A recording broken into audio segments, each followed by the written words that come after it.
Topic डाल लीजिए राष्ट्रीय आय यानी नेशनल इनकम।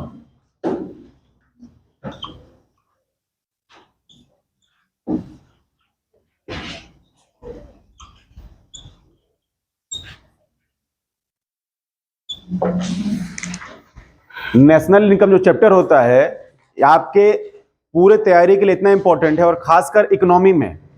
जैसे लोग कहते हैं ना कि जैसे ज्योग्राफी पढ़ने के लिए आपको जैसे अक्षांश देशांतर आना चाहिए कि नहीं आना चाहिए। जैसे फिजिक्स को आपको वनडे एग्जाम निकालने के लिए आपको कुछ बेसिक चीजें आनी चाहिए, जैसे आपको मात्रा का पता होना चाहिए, केमिकल रिएक्शन पता होना चाहिए।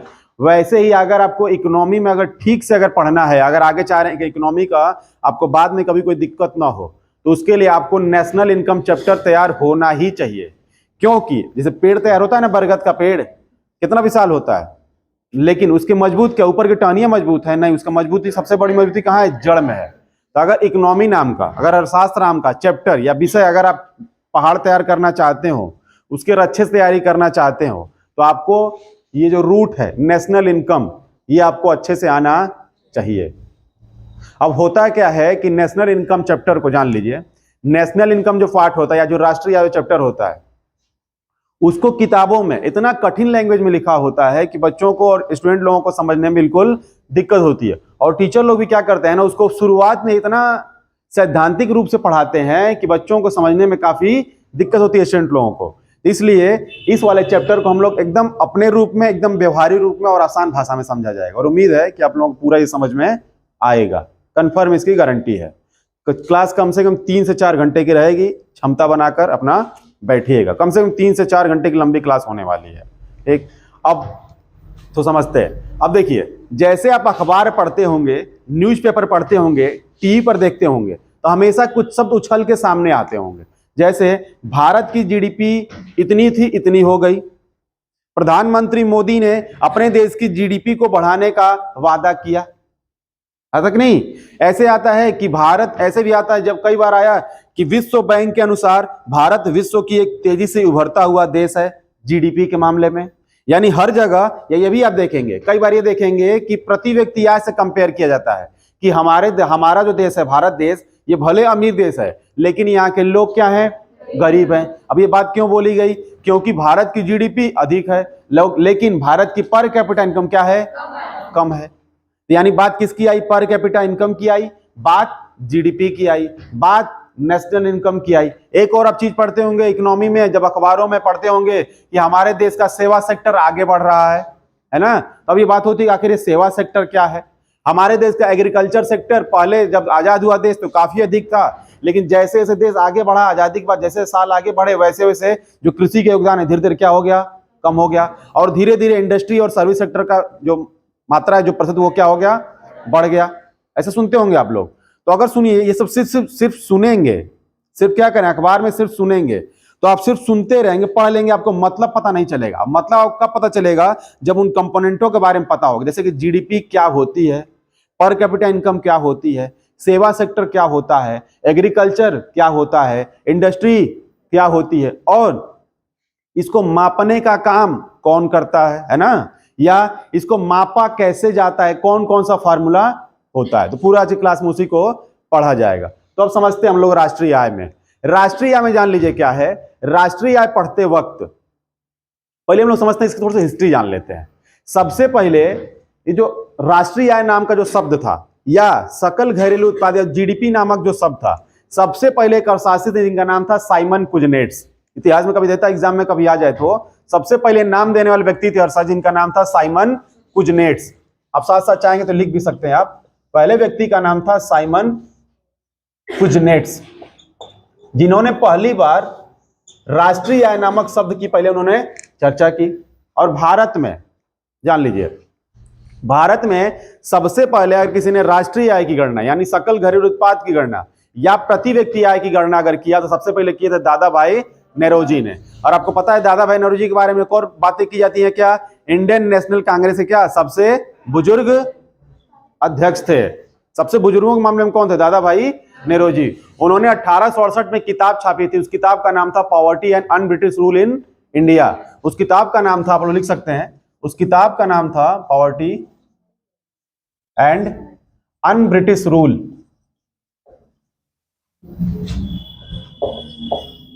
रूल इन इंडिया बाई दादा भाई नेहरूजी 1868। इन्होंने ये बताया कि उस समय भारत की जीडीपी को इन्होंने बताया था 340 करोड़ के लगभग बताया था 340 करोड़ समय जीडीपी थी भारत की। और उन्होंने ये कहा था कि भारत की प्रति व्यक्ति कितना बताया था, किसी को पता है? 18 रुपए। भारत की प्रति व्यक्ति आम जमाने में उन्होंने कितना बताया था? उन्होंने सिर्फ इतना रुपए बताया था, एक सबसे पहले। अब हुआ क्या भारत में, समझिए, जब 1947 में जब हम लोग आते हैं आजादी के बाद, भारत जब आजाद हुआ 1947 में, तो भारत सरकार एक समिति बनाती है। कौन सी समिति? उस समिति का नाम जान लीजिए। जो भी समिति होती है उस समिति किसके नाम पे पड़ जाती है? जो उस समिति का क्या होता है? अध्यक्ष होता है। तो उस समय कलकत्ता में एक यूनिवर्सिटी चलती थी, अभी भी चलती है, उसका नाम है आईएसआई। अब जो आप आईएसआई का मतलब वो पाकिस्तानी खुफिया एजेंसी नहीं, पाकिस्तान की खुफिया एजेंसी नहीं, वो ये था इंस्टीट्यूट स्टैटिस्टिकल इंडिया, ऐसा था पूरा मतलब था, यानी स्टैटिस्टिकल इंडिया था। उसके जो एक प्रोफेसर थे, उस प्रोफेसर का नाम था प्रोफेसर प्रशांत चंद्र महालनोबिस। इनका नाम लिख लीजिएगा आप लोग, इनका बार बार नाम आएगा। उनका नाम था प्रशांत चंद्र महालनोबिस।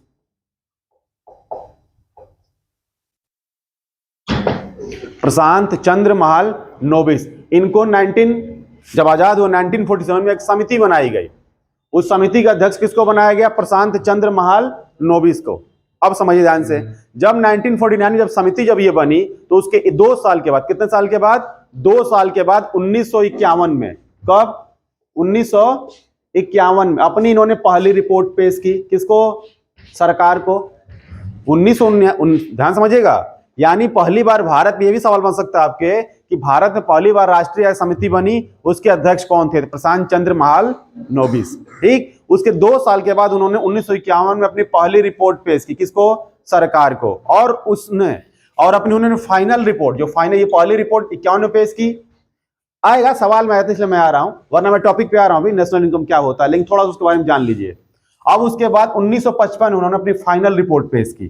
कब? 1955 में फाइनल रिपोर्ट पेश किए थे। कौन?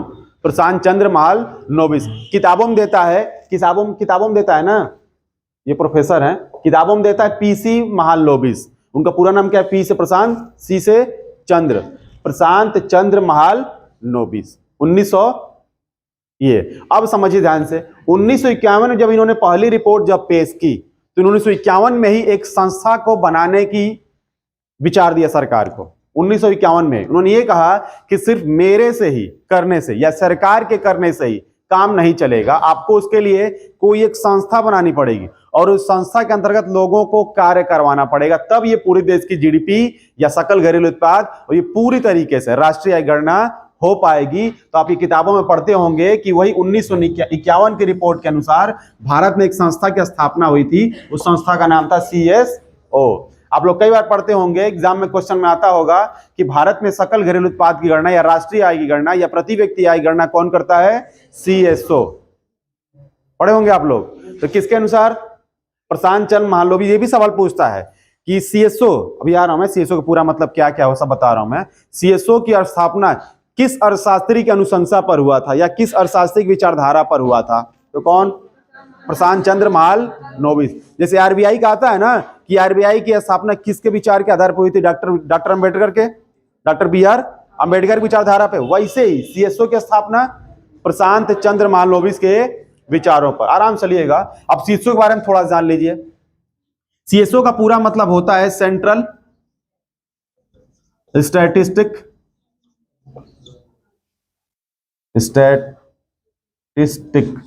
ऑर्गेनाइजेशन।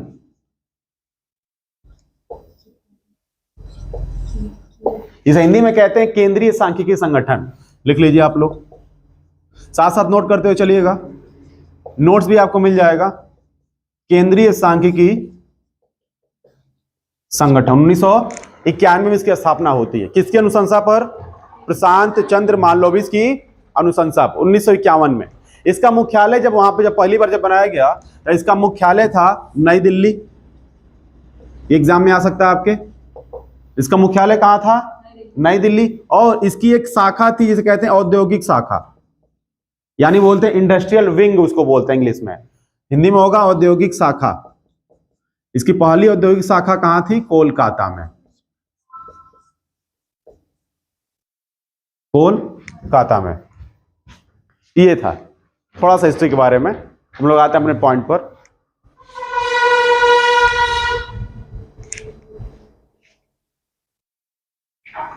चला जाए आगे। यानी पहली बार 1949 में पहली बार राष्ट्रीय समिति बनाई गई। कहीं किसी किसी किताब में 47 देता है, लेकिन 49 ज्यादा सही है, ठीक है। और उसके बाद 2 साल के बाद 1951 में उन्होंने अपनी रिपोर्ट सरकार को पेश कर दी 1951 में, जिसमें यह कहा गया कि उसके आधार पर यानी राष्ट्रीय आय गणना के लिए एक संस्था का स्थापना करना पड़ेगा, निर्माण करना पड़ेगा। वो संस्था कौन सी थी? CSO, ठीक है, CSO संस्था थी। और 1955 उन्होंने अपनी फाइनल रिपोर्ट पेश कर दी। अब एक और थोड़ा करंट अफेयर की एक बात मैं बता देता हूं।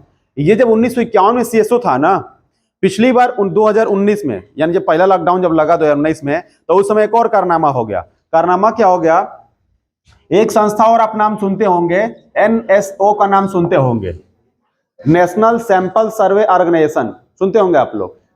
स्थापना 50-51 में हुई थी, नेशनल सैंपल सर्वे ऑर्गेनाइजेशन। अब क्या किया गया? नेशनल NSSO को और साथ मिला दिया गया CSO को, और इन दोनों को मिलाकर के खत्म कर दिया गया और एक नया चीज निकला, उसका नाम था NSO। यानी अब CSO किसमें बदल चुका है? अब इसका पूरा नाम क्या होगा? नेशनल स्टैटिस्टिक्स ऑर्गेनाइजेशन, यानी राष्ट्रीय सांख्यिकी संगठन। पहले क्या था? केंद्रीय था, अब क्या हो गया? राष्ट्रीय हो गया। क्लियर? तो ये सवाल कुछ भी अगर आए तो आप करते रहिएगा। साथ साथ जो भी कुछ आर्टिकल्स आएंगे, जो भी कुछ स्टैटिक का मुद्दा आएगा, वो सब आपको साथ साथ बताता चलूंगा। अब हम लोग समझते हैं एक एक चीजों को। हटा दे इसको।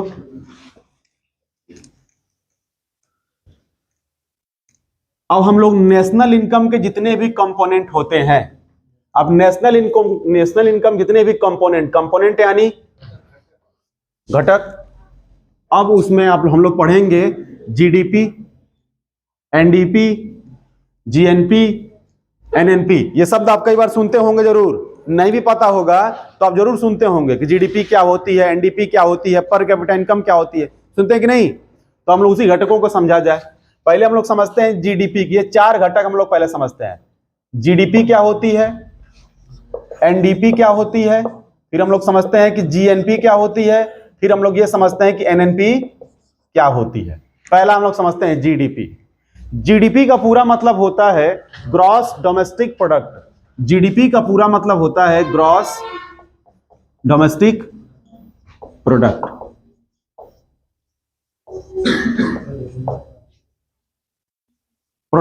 हिंदी में इसे कहते हैं सकल घरेलू उत्पाद। और उम्मीद है आप लोग हर जगह बार बार ही सुनते होंगे, अखबारों में, अलग अलग चैनल पे, सकल घरेलू उत्पाद, है ना? ग्रॉस डोमेस्टिक प्रोडक्ट्स या सकल घरेलू उत्पाद, इसका मतलब समझिए। मान लीजिए ये क्या है? ये भारत है। ये क्या है? मान लीजिए ये भारत है, और ये भारत की क्या है? सीमा है। ये भारत की सीमा है, और ऊपर का आप अंदर कल्पना कर लीजिएगा, एक ये नीचे भारत की पूरी सीमा है, भारत की पूरी बाउंड्री है। अब भारत की जो सीमा होती है वो 2 प्रकार से होती है। एक होती है भौगोलिक सीमा, एक होती है घरेलू सीमा। एक होती है भौगोलिक सीमा, एक होती है घरेलू सीमा। उसको हम लोग बाद में जाएंगे, भौगोलिक सीमा क्या होती है, घरेलू सीमा क्या होती है। अभी बस हम लोग इसको समझते हैं। पहले आपके ये पहली क्लास है राष्ट्रीय आय को लेकर, कभी नहीं सुने तो हिसाब से मैं समझा रहा हूं कि आपको पहले समझ में आया, वरना हम लोग समझते कहीं और चले जाएंगे। पहले हम लोग मुद्दे को समझ लिया जाए। अब देखिए ये क्या है? भारत की बाउंड्री यानी भारत की सीमा है। इसकी जो परिभाषा होती है सकल घरेलू उत्पाद की क्या होती है जानिए। इस भारत की जो पूरी सीमा है, इस भारत की पूरी सीमा के अंदर, इस भारत की पूरी सीमा के अंदर एक साल में, कितने साल में? एक साल में जितनी भी वस्तुओं का या जितनी भी सेवाओं का उत्पादन होगा, एक साल में, कितने साल में? एक साल में। भारत की सीमा के अंदर एक साल में जितनी वस्तुओं और सेवाओं का उत्पादन होगा, उसका जो कुल मूल्य होगा वो क्या कहलाएगा? GDP कहलाएगा। क्लियर? फिर से बोल रहा हूं, किसी देश की सीमा के अंदर एक वर्ष में उत्पादित की गई वस्तुओं और सेवाओं का कुल मूल्य सकल घरेलू उत्पाद कहलाता है, यानी ग्रॉस डोमेस्टिक प्रोडक्ट, यानी जीडीपी कहलाता है। यहां तक समझ में आया?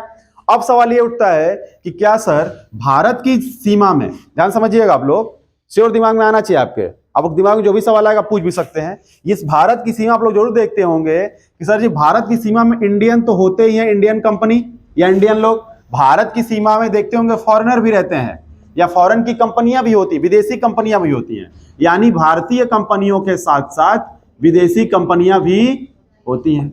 तो क्या सर भारत की जीडीपी में विदेशी की कंपनी का जुड़े होगा? तो हाँ, इसको भी जोड़ा जाएगा। अब इसकी एक अच्छी परिभाषा समझते हैं। पहले तो आम बोलचाल वाली भाषा, इसको और अच्छे समझते हैं हम लोग।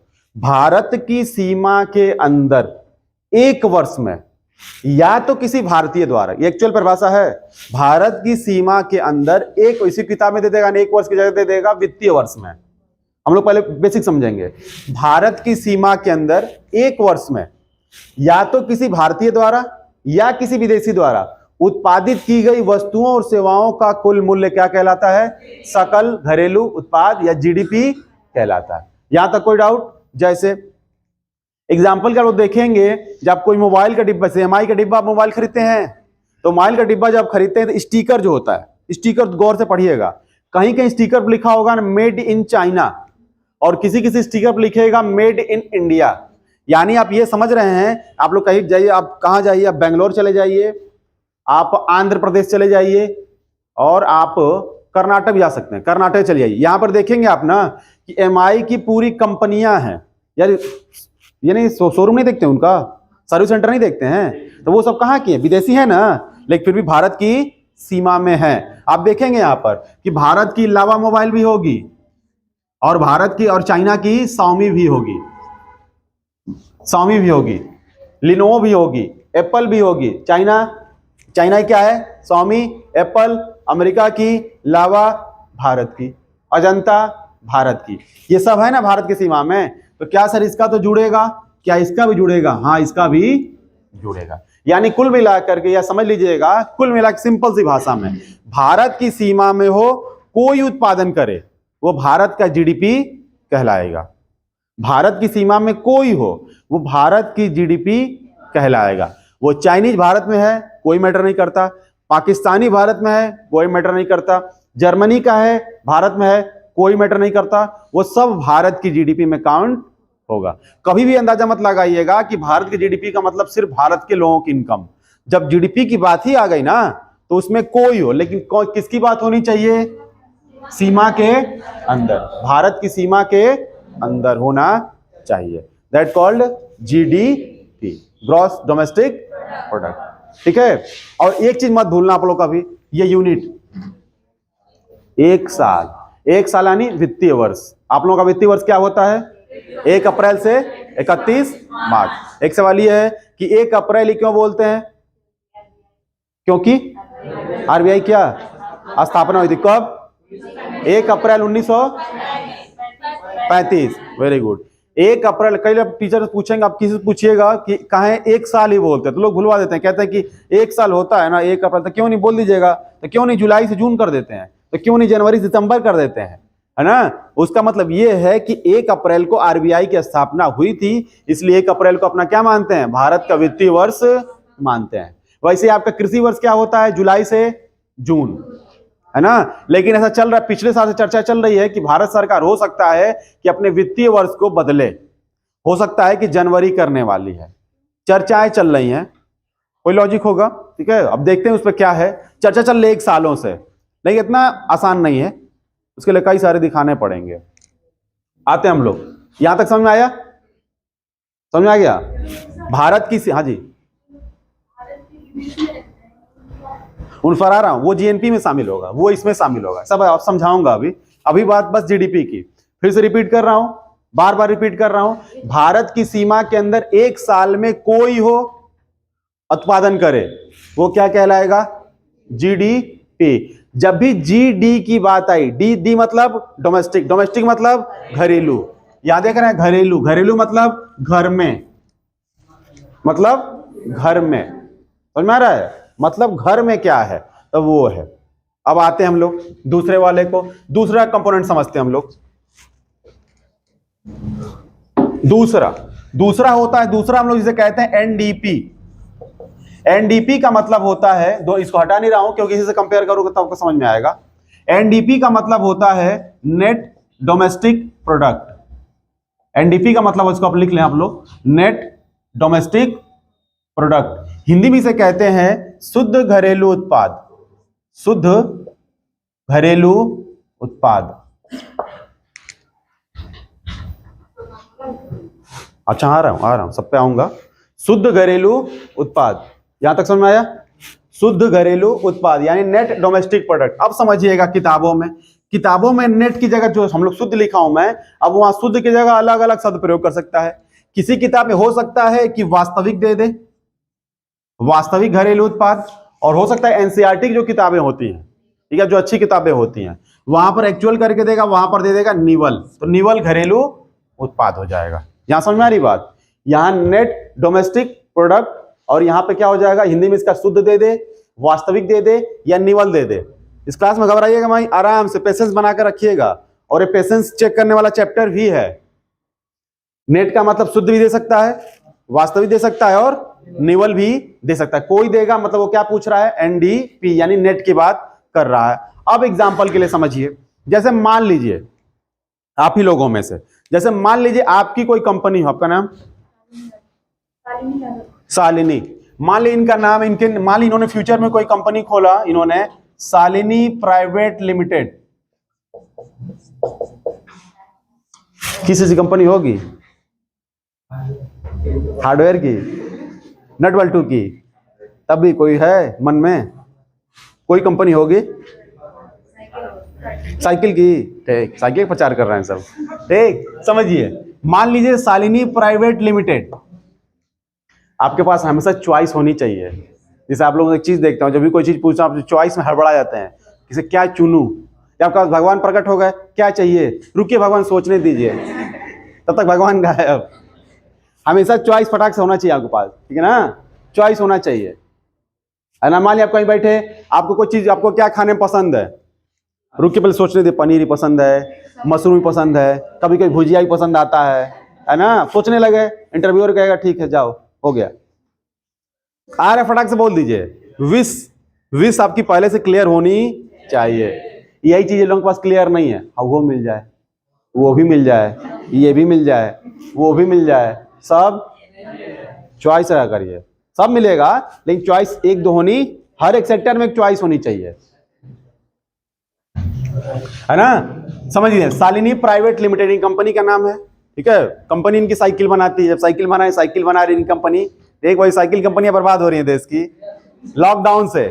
एटलस कंपनी देख लीजिएगा, हरकुलिस कंपनी, हीरो का कंपनियां बहुत बुरे स्तर में है। इतना पूंजीवाद बढ़ चुका है ना कि आजकल स्टूडेंट भी साइकिल से आना पसंद नहीं करते हैं। बगल से 2 किलोमीटर एरिया किससे आते हैं, बाइक से आना, टुक से, पैदल भी नहीं आते, 100 मीटर चलना टुक पकड़ लेंगे। अरे पैर है, अपाहिज हो गए हो क्या शारीरिक रूप से?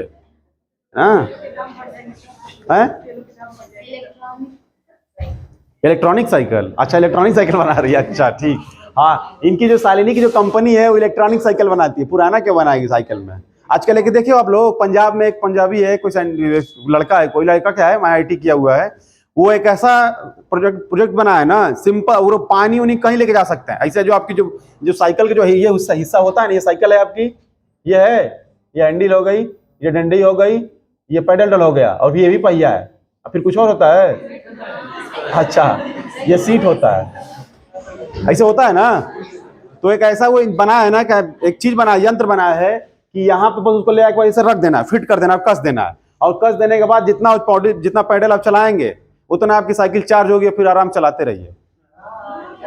देखें आप लोग, तब क्या उसको जो महिंद्रा बजाज है ना, महिंद्रा जो कंपनी वाले, वो भी शेयर किए थे अपने ट्विटर से, देखा करिए कुछ, सब डाटा होता है क्या आप लोगों का? खाली वेब सीरीज देखते हो क्या? अच्छा चलिए आते हैं हम लोग, साइकिल हटाना कैंग से प्रचार कर रहे हैं। समझिए, शालिनी प्राइवेट लिमिटेड इनकी कंपनी है, साइकिल बनाती है। अब इनकी कंपनी साल भर जो इनकी कंपनी साइकिल बनाई बेची, साइकिल पूरी कंपनी बन करके तैयार, साल भर जो इनकी कंपनी बनाई कंपनी, वो टोटल इनकी कंपनी की क्या होगी? जीडीपी। अब ये बाहर छोड़िए, अब आते हैं शालिनी प्राइवेट लिमिटेड का, देखते हैं, है ना। तो कल मैं पढ़ाया था, कल आप लोगों का एक नोट मिला था, अर्थशास्त्र मिला, उसमें लिखा होगा माइक्रो एंड मैक्रो। तो ये क्या है? मैक्रो है, और ये क्या है? माइक्रो। समझ रहे हैं? हर जगह जिंदा दिमाग लेकर रहिए, समझ रहे हैं? आपका पुराना क्लास यहाँ पर रिवाइज हो गया, कौन सा? माइक्रो एंड मैक्रो, समष्टि और व्यष्टि अर्थशास्त्र। ये है माइक्रो इकोनॉमी माने बृहद, और ये है छोटा, माइक्रो इकोनॉमिक्स है। आते हैं हम लोग, देखिए ध्यान से। अब शालिनी प्राइवेट लिमिटेड कंपनी जो इनकी है, इनकी जो मालिकी नहीं है, साल भर जो कमाई इनकी कंपनी की क्या है? वो जीडीपी है। साल भर इनकी कंपनी क्या है? वो जीडीपी है। अब आगे हम लोग आते हैं। अब उसके बाद सिर्फ इनकम ही नहीं होती होगी। अब मान लीजिए क्या हुआ, साइकिल जा रही है, साइकिल ट्रक वाला साइकिल लादा और ले आकर ट्रक ड्राइवर उठा कुछ, समझ रहे हैं, चढ़ा लिया अल्कोहल, और चढ़ाने के बाद ट्रक को ले आके पलट दिया पुल के नीचे, हो गया। अब ये घर पे फोन आया कि मैम जो कंपनी में ट्रांसफार्मर लगा हुआ है, 5 ट्रांसफार्मर से 2 ट्रांसफार्मर में आग लग चुकी है। ऐसा होगा नहीं, इतना खराब किसी की जिंदगी में नहीं होता है, लेकिन माना सर मैंने दोनों ट्रांसफार्मर में आग लग गई है। अब हुआ क्या, ध्यान समझिएगा। जो टोटल इनकम जो आई थी, कंपनी जो इनकी कंपनी निकल गई, सब जोड़ जाड़ के इनकी कंपनी क्या थी? जीडीपी थी। लेकिन उस ट्रक का पलटना, ड्राइवर का नुकसान होना, साइकिल का बर्बाद होना, दोनों ट्रांसफार्मर का आग लगना, इनकी मूल्य में क्या थी? वो कमी आई थी, ठीक है, यानी उनका वो नुकसान हुआ था, है ना, ये चीज हुई। तो ऐसी कमी को इकोनॉमी में बोलते हैं क्या? डिप्रिसिएशन। क्या बोलते हैं? ये पूरी एक्चुअल नहीं है, ध्यान समझिएगा। अभी मैं बस आपको समझा रहा हूं कि अब पूरी तरीके से इसको मूल्यह्रास नहीं बोलेंगे, लेकिन समझाने के लिए पहले आप लोगों की ये फर्स्ट टाइम चैप्टर है, कम से कम बेसिक तो समझो कि आखिर होता क्या है। अब हुआ क्या, ये सब खर्चा जो इनका 2 ट्रांसफार्मर जरा और ट्रक वाला ट्रक पूरा कम से कम 1000 साइकिल लेकर उलट दिया, कम से कम मान लीजिए इनके टोटल जो जीडीपी है इनकी कंपनी की वो थी 300 करोड़। 300 करोड़ मिल जाए तो क्या करोगी? 3 करोड़ हमको दे देना, ठीक, हाँ, और हमको अपना आर्थिक सलाहकार बना लेना, ठीक, बढ़िया रहेगा, बढ़िया कंपनी बहुत तरक्की करेगी। ठीक, समझिए ध्यान से। 300 करोड़, कितनी इनकी कंपनी की जीडीपी कितनी है? 300 करोड़ है। इधर फोकस करिए। अब 300 करोड़ में इनके जो साइकिल पूरा ट्रक पलट दिया और जो ट्रांसफार्मर जो आग लग गया, उसकी वजह से मान लीजिए 65 करोड़ का क्या हुआ? नुकसान हुआ। अब ये बताइए 300 में से 65 घटाएंगे तो फाइनल कितना आया? 235। यहां पर 300 क्या है? जीडीपी है। यहां पर 235 क्या है? वो एनडीपी है। समझ में आ रही बात? और हम लोगों की इकोनॉमी में इन सब चीजों को बोलते हैं डी यानी डिप्रिसिएशन। ठीक, अब हम लोग समझते हैं। तो एनडीपी का फॉर्म, जैसे ये शालिनी प्राइवेट लिमिटेड कंपनी का हाल था, वैसे ये भारत में जितने भी लोग होंगे, हम होंगे, आप होंगे, कंपनी होगी, मुकेश अंबानी होंगे, रतन टाटा होंगे, चाइना की Xiaomi कंपनी होगी, लिनोवो होगी, एप्पल होगा, जितना आप लोग दिमाग में कंपनी, वो सभी कंपनियां होंगी, वो सब साल भर में कमाती होंगी, तो वो क्या होती होगी? जीडीपी होती होगी। और उसके बाद उनका कुछ नुकसान होता होगा, कमी होती होगी, वो सब बारी बारी घटा देंगे, तो क्या निकल जाएगा? देश का शुद्ध घरेलू उत्पाद, यानी निवल घरेलू उत्पाद, यानी एनडीपी निकल जाएगा। अब यानी फॉर्मूला बनेगा एनडीपी बराबर जीडीपी माइनस डी। यानी फॉर्मूला क्या बना? एनडीपी बराबर जीडीपी माइनस डी। और यहां पर डी का मतलब होता हिंदी में बोलते हैं इसे, डी का मतलब होता है मूल्यह्रास। मूल्यह्रास होता है इसका मतलब, समझ में आ रहा है? अब थोड़ा सा इसको हम लोग समझते, इसको फॉर्मूले के रूप में एक बार जान लेते हैं हम लोग कि जीडीपी का फार्मूला क्या होता है। ये तो फार्मूला समझ में आया, क्योंकि आगे जैसे बताऊंगा आपको फार्मूलों की जरूरत भी पड़ेगी, क्योंकि एग्जाम में क्या होता है ना, एग्जाम ये तो समझने के लिए व्यवहारिक रूप से, एग्जाम में फार्मूला भी पूछ सकता है। तो एग्जाम जो फार्मूला क्या होता है मैं थोड़ा सा बता रहा हूं आपको। ये जो जीडीपी थी ना, जीडीपी, फिर से फ्लैशबैक में जाइए 2 मिनट पहले, अब जीडीपी पर आइए, फिर यहां पर आता हूं मैं। अभी एंड नहीं हुआ है, इस पर ज्यादा टाइम लेना, और जैसे ही आपको ये समझ में आ जाएगा, फिर उसके बाद आपको एनडीपी या जीएनपी, ये सब आपको एनएनपी अपने आप समझ में आने लगेगा। ठीक, यहां पर इतना समय लेना है, ले लीजिए। यहां पर देखिए जीडीपी, तो जीडीपी बराबर मैं आपको बोलचाल में क्या बोल रहा हूं कि भारत में भारतीय भी और भारत में विदेशी भी। तो इसका जो फॉर्मूला होता है अर्थशास्त्रियों द्वारा, जीडीपी बराबर होता है एक्स प्लस एम। ये फॉर्मूला आप लोग लिख लीजिए, जीडीपी बराबर एक्स प्लस एम। तो यहां पर एक्स क्या हो गया, भारत में रहने वाला भारतीय, और एम क्या हो गया, भारत में रहने वाला विदेशी। हो गए कि नहीं, भारत में विदेशी और भारत में भारतीय, यानी सबकी आय, तो सबकी आय बराबर भारत की जीडीपी। इस क्लास को पढ़ते वक्त अगर दिमाग कहीं और जा रहा होगा कि घर पे क्या चल रहा है ना, कहीं और तो फोन से बात नहीं हो रहा है ना, ये सब सारा स्ट्रेस अपना निकाल कर यहां बैठिएगा, वरना समझ में नहीं आएगा। इस लड़के को बहुत टेंशन है, कहीं और बात हो रही है क्या, नहीं ना। ठीक, आते हैं हम लोग। इतना जीडीपी, जीडीपी बराबर क्या हो गया, एक्स प्लस एम। कहीं समझना है तो पूछिएगा। तो जीडीपी बराबर एक्स प्लस एम। एक्स क्या है इसमें, भारत में भारतीयों की आय, यानी लावा, यानी टाटा, यानी रिलायंस, है ना। अब एम बराबर भारत में विदेशी, मतलब साउमी, मतलब लिनोवो, मतलब एप्पल। समझ में आ रहा है, ये है। रेड एंड चिप कहां कंपनी जी, भारत की विदेशी है, कंफर्म है। अच्छा, बाटा भारत की है। अच्छा, बाटा बहुत अच्छी कंपनी है, लेकिन जानते हो क्यों चल नहीं पाया, क्योंकि इसने समय के साथ अपने को मॉडलिंग नहीं कर पाया। जब जूते हो जाएंगे आप लेने ना बाटा के, मैं बुराई नहीं कर रहा बाटा की, अभी देखना, लेकिन हम लोगों के दादाजी को, पापा जी को बाटा बहुत पसंद आएगा, तो कहेंगे चुपचाप बाटा लो। ये हम लोगों को बाटा पसंद, क्योंकि उसमें स्टाइल नहीं है। बाटा में कहाँ आता है। अच्छा, तो हम लोग बड़े वाले मॉल में नहीं गए हैं, छोटे वाले मॉल में गए हम लोग। आते हैं हम लोग, तो यहां पर समझ में आया जीडीपी बराबर एक्स प्लस एम, ये फॉर्मूला याद रहेगा। अब आते हैं, अब समझिए ध्यान से, अब मैं थोड़ा इसको और अच्छे समझाता हूं मूल्यह्रास का, क्योंकि एग्जाम में ना, एसएससी के एग्जाम में या किसी एग्जाम में मूल्यह्रास का मतलब पूछ देता है, मूल्यह्रास का मतलब पूछता है।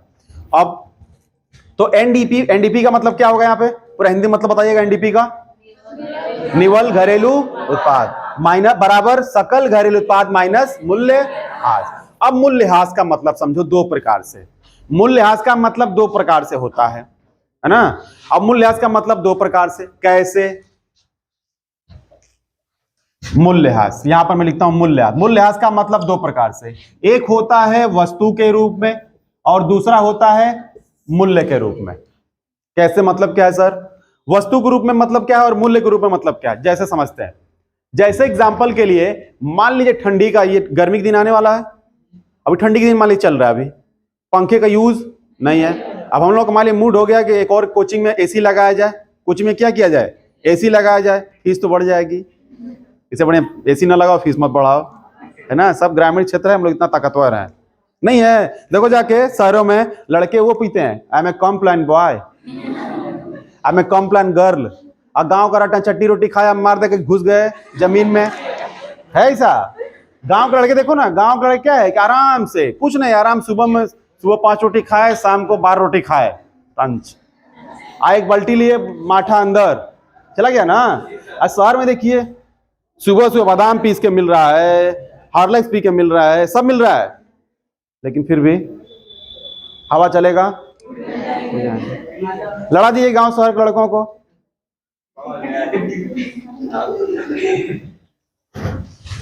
इशारा हो रहा है आपकी तरफ। ठीक, आते हम लोग, नहीं फिटनेस लड़का यार। ठीक, आते हम लोग। अब वस्तु ग्रुप, मान लीजिए पंखा है, पंखा, अब ये पंखा है, ये पंखे का क्या हुआ, और छोड़ दिए चलो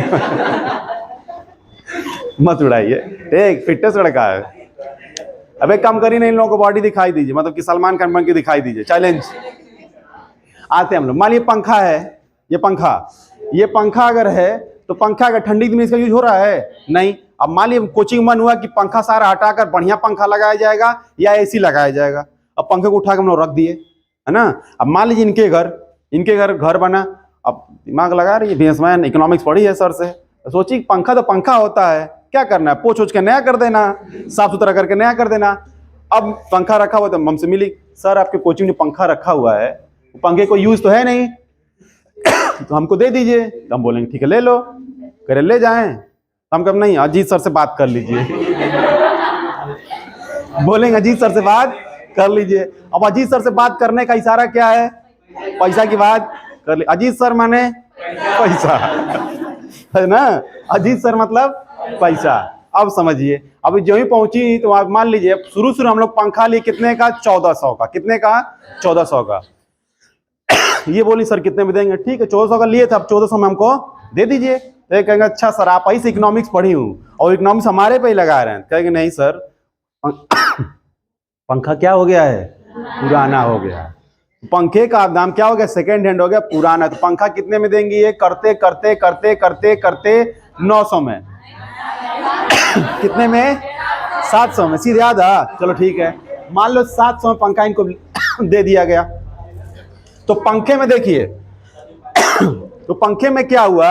मूल्य के रूप में, पंखे में क्या हुआ? मूल्य के रूप में 1400 से, पंखे में क्या हुआ? 1400 से पंखे में कितनी कमी आ गई? 700 की। तो मूल्य के रूप में कमी कितनी आ गई? 700। ये समझ में आ गया? ये वस्तु के रूप में है, ये वस्तु के रूप में है। और आते हैं मूल्य के रूप में, और आते हैं वस्तु के रूप में। एग्जाम्पल के लिए चीनी मिल, हाँ दे दीजिएगा पानी। चीनी मिल, चीनी मिल अपन लोग जो चीनी मिल है, अब नहीं लगता है भूकंप आए सबसे पहले वही गिरेगा? नहीं, जर्जर जम जर्जरा गया है, लगता नहीं है? जर्जर लगता है कि नहीं? अब देखिए ध्यान, जब शुरू में जब कंपनी लगी होगी, कल्पना करिए, तो क्या वो उसके जितने भी पार्ट हैं क्या वो ऐसे ही रहे होंगे? खराब रहे होंगे? नहीं। आज से उतने साल के बाद उस सारी कंपनियों में, सारे उसके नट में, बोल्ट में, पार्ट्स में सब क्या हो गया? पुराना हो गया। यानी उसमें घिसावट, बोतल में लेकर आए, क्या हो गया? उसमें घिसावट हो गया। क्या हो गया? घिसावट, घिसावट हो गया पूरी तरीके से। अब ये घिसावट होना ही क्या कहलाता है? मूल्यह्रास। किस रूप में? वस्तु के रूप में वो क्या है? घिसावट है।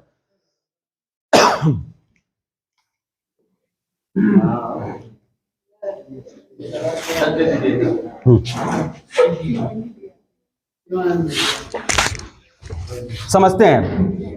तो वस्तु के मूल्य, अब ये क्या है? मूल्य के रूप में घिसावट है। कितने रुपए का? 700 रुपए का। और वस्तु के रूप में मतलब घिसावट होता है। अब ध्यान समझिए, तो सर मूल्यह्रास से परीक्षा में सवाल कैसे पूछेगा? सवाल कैसे पूछेगा? एग्जाम्पल लो, सब छोड़ दो, एकदम ना अपने व्यवहारिक रूप, कभी भी समझने के लिए व्यवहारिक रूप प्रयोग करना चाहिए। जैसे एग्जाम्पल के, सबके घर पे ये होगा,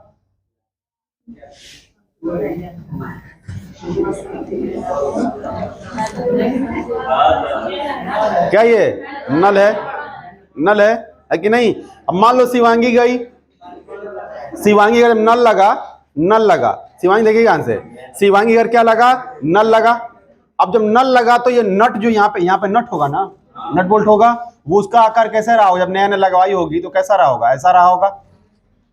अब नल चलाते चलाते चलाते चलाते, कई दिन नहीं चला रही है, 4-5 साल हो गया, 3 साल 4 साल हो गया।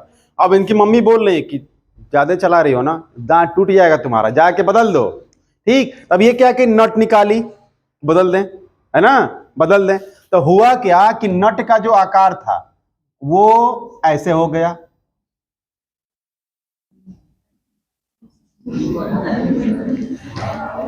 कैसे हो गया? ऐसे हो गया।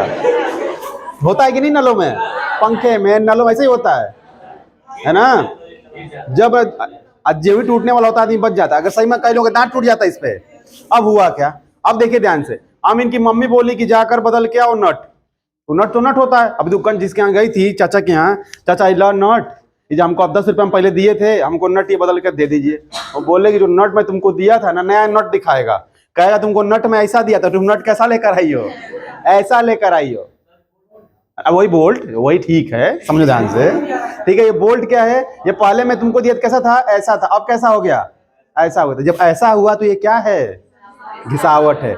वस्तु के रूप में, वस्तु के रूप में क्या हो गया? घिसाव। ऐसे इकोनॉमी नहीं समझेंगे आप किताब उताब में, समझिए। ये क्या व्यवहारिक रूप से समझना है। ज्यादा जरूरी नहीं कि आप हर चीज को कठिन शब्दों में ही जाने, आसान भाषा में आप समझ लीजिए, फिर आप कठिन शब्द आपको अपने आप समझ में आ जाएंगे। शुरू में अगर कठिन शब्द पढ़ लेंगे, ऊपर से इकोनॉमिक्स, वैसे ही मार्केट में हवा बना हुआ है कि अरे बाप इकोनॉमिक्स इतना कठिन होता है, ऐसा होता है, वैसा होता है। वजह क्या है? मार्केटिंग किया जाता है। किसी विषय की मार्केटिंग करनी होती है कि उसको सब लोग ना पढ़े, समझ रहे ना। इसलिए पहले कुछ ग्रंथों पे ना मोनोपोली हुआ करती थी, किसी खास समुदाय की ग्रंथों पर मोनोपोली हुआ करती थी कि हम ही पढ़ेंगे, पता था ना। लेकिन बाद में क्या हुआ, मोनोपोली खत्म हुई। वो ऐसे, ये समझिए ध्यान से, ये क्या हुआ, पहले बोल्ट ऐसे था, लेकिन अब बोल्ट कैसे हो गया, ऐसे हो गया। तो ये क्या है, वस्तु के रूप में घिसावट है। अब एक और चीज आप समझते हैं तो सर इस मूल्य के रूप में क्या आ जाएगा, मूल्यह्रास। अब मूल्य के रूप में देखिए कैसे आएगा, मूल्य के रूप में ऐसे आएगा। तो अब ये जाएगी, पहले मान लो 10 रुपए का ली थी ये, और आज जाएंगे कहेंगी ना कि चाचा 10 रुपए में दे दीजिए, तो कहेगा नहीं, तो ठीक है, बोलेगी ठीक है चाचा इसको ले लीजिए, तो कुछ पैसा काट लीजिए। वो क्या करेगा, जो चाचा थे इनके, इसको 3 रुपया ले लेंगे, कितने रुपए में, 3 रुपए में ले लेंगे, और इन 7 रुपया वो वापस लेके 10 रुपया के इनको नया नट दे देंगे। तो मूल्य के रूप में चाचा इसका कितना दाम दिए, 3 रुपया। तो मूल्यह्रास कितना हो गया, 10 माइनस 3 बराबर 7, कितना का हो गया, 7 रुपए का। तुम्हारी बात। तो एग्जाम में सवाल सर कैसे बनेगा, सवाल ये मूल्य वाला नहीं बनता है। एग्जाम में सवाल ऐसे देखना ध्यान से, एग्जाम में डायरेक्ट सवाल आएगा, और उम्मीद है जाए तो लोग गलत करेंगे, आप लोग नहीं करेंगे, आप लोग आज पढ़ लिए। पूछेगा कि मूल्यह्रास से आशय है, या मूल्यह्रास से आप क्या समझते हैं, या सीधे सीधे में छोटा क्वेश्चन पूछेगा, मूल्यह्रास है, छोटा सा 2 शब्द का क्वेश्चन है। ऑप्शन देगा नुकसान होना, ऑप्शन देगा हाँ खर्चा होना, ऑप्शन देगा घिसावट होना, ऑप्शन देगा कुछ और तरह का कोई और चीज करके दे देगा। चारों ही ऑप्शन अपने आप में लग रहा है सही है, लेकिन आपको इसमें क्या चुनना है जो ज्यादा सही है। तो ज्यादा सही कौन सा है, घिसावट। जब भी मूल्यह्रास से रिलेटेड प्रश्न पूछेगा तो आप किस पर सही ऑप्शन लगाएंगे, घिसावट पर। मूल्यह्रास का क्या मतलब होता है, घिसावट। क्लियर यहां तक। ये फिर यहां तक मैं एक बार फिर रिपीट कर रहा हूं हटाने से पहले। जीडीपी का मतलब होता है किसी देश के, भारत किसी देश की बात है, पहले किसी देश बोल दे रहा हूं, किसी देश की सीमा के अंदर उस देश के नागरिक द्वारा या किसी विदेशी नागरिक द्वारा एक साल में जितना भी वस्तु और सेवा का उत्पादन होगा उसे क्या बोलेंगे, जीडीपी बोलेंगे। यहां तक बात समझ में आई। अब उसके बाद से दूसरी परिभाषा में बताया एनडीपी। एनडीपी का मतलब होता है नेट डोमेस्टिक प्रोडक्ट। नेट को यहां पर शुद्ध भी बोला जा सकता है, वास्तविक बोला सकता है, और निवल भी बोला जा सकता है, ये तीनों। इसका मतलब ये होता है कि कुल जितनी आय हुई उसमें से क्या कर देंगे, घटा देंगे, ठीक है ना। तो वो क्या हो जाएगा, तो एनडीपी बराबर हो जाएगा जीडीपी माइनस डी यानी डिप्रिसिएशन। तो हिंदी में इसका क्या बोलेंगे बताइए, हिंदी में पढ़िए। शुद्ध घरेलू उत्पाद बराबर सकल घरेलू उत्पाद माइनस मूल्यह्रास। डी का मतलब डिप्रिसिएशन। डिप्रिसिएशन की स्पेलिंग होती है, कई बार एग्जाम में देखा मैं कि DEPRI होता है, गलत है, DEPRECIATION, डिप्रिसिएशन पढ़ते हैं उसको, मूल्यह्रास। क्लियर यहां तक, आगे चला जाए। यहां तक गुड डाउट हो तो पूछ लीजिए। हाँ जी, जीडीपी के बीच में घिसावट को बढ़ाया जाए तो सर एनडीपी के बीच से तो जीडीपी, अभी एनडीपी आने दीजिए, अभी एनडीपी आने दीजिए इसमें से। अरे अच्छा एनडीपी, हाँ पूछिए जीडीपी और एनडीपी में किसी एक को सर अगर घटाया बढ़ाया जाए या घिसावट को बढ़ाया जाए तो जीडीपी पर क्या प्रभाव पड़ेगा। बिल्कुल, जीडीपी आपकी अगर आप घिसावट को बढ़ाएंगे तो आपकी जो जीडीपी होगी वो कम हो जाएगी। जैसे फॉर एग्जांपल, जैसे ही मान लो आपका ये जीडीपी है, जीडीपी हुआ, अब जीडीपी को अब देखो ध्यान से, अब थोड़ा इसको उल्टा हम लोग लिखते हैं, हटाऊं मैं पूरा, ये समझ में आ गया है। वेरी गुड क्वेश्चन, सवाल पूछेगा एग्जाम में। और एक और चीज, इकोनॉमिक्स के सवाल डायरेक्ट नहीं होते हैं, सोचना पड़ेगा। और ज्यादातर ऑप्शन ऐसे होते हैं ना, जैसे लगेगा कि चारों ही ऑप्शन सही है, और आपको उसमें चारों ऑप्शन जो आप उस दिन क्वेश्चन भेजे थे लग रहा है कि चारों सही है, लेकिन निवल वाला ज्यादा सही है ना। इस तरीके आपको लगेगा चारों सही है, उस चारों में से क्या खोजना है, कौन सा ज्यादा सही है। जैसे एग्जाम्पल के लिए आ रहा हूं, सवाल भूल गया मैं, जैसे एक सवाल, जैसे आपसे एक सवाल पूछ देगा कि जैसे विकसित देशों की विशेषता बताइए, विकसित देशों की विशेषता है, ऑप्शन दे देगा प्रति व्यक्ति आय का अधिक होना, पॉपुलेशन का कम होना, कृषि पर अधिक निर्भर होना, उद्योग पर अधिक निर्भर होना। तो कौन सा इसमें गलत है, सी वाला गलत है ना, कृषि पर निर्भर ज्यादा नहीं होते हैं। तो सवाल ये तुरंत, अब आप अगर नहीं पढ़े आप तो सोचेंगे अगर कृषि किसी देश में नहीं है तो उद्योग कैसे बढ़ जाएगा, बढ़ेगा नहीं। वो कृषि अगर उसके देश में नहीं, दूसरे देश से कच्चा माल क्या कर लेगा, आयात कर लेगा। समझ रहे बात, ये होता है। आते हैं, जो आपका सवाल है बता रहा हूं मैं।